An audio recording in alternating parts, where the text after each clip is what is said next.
ఏంటి ఎం అనే పదం వాడుతున్నాడు ఆయన. మరి ఆయనకి తెలిసిందంటే అంబటి అంటేనే అంబటి మురళి అన్నదమ్ములు చూస్తే మోసానికిను దుర్మార్గానికి ప్రతిరూపం.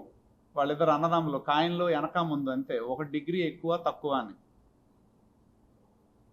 అంటే వాళ్ళకి తెలిసిన ఎం ఏంటంటే, ఎందుకంటే పేటెంట్ ఆడదే దానిలో, వాళ్ళకి తెలిసిన ఎంలో మనీ అనేది, మానభంగాలు అనేది, మోసం చేయటం అనేది, మర్డర్లు చేయటం అనేది, దాని పేటెంట్ ఆడదు. వాళ్ళ పార్టీది, వాళ్ళ నాయకుడిది, వారసత్వంగా వీళ్ళది.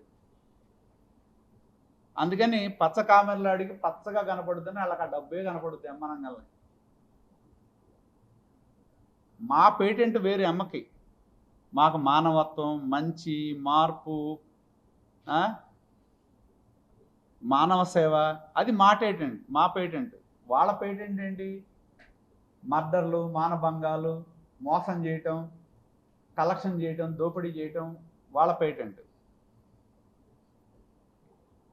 వాళ్ళ పేటెంట్లు మాకు రుద్దామని ప్రయత్నం చేస్తున్నాడు.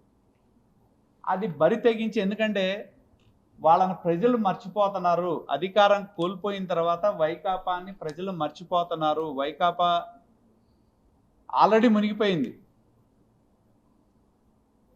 ప్రజలు మర్చిపోతున్నారనే నిరాశ నిస్పృహలతోనే నోటికి పట్టనట్టు మాట్లాడుతున్నారు.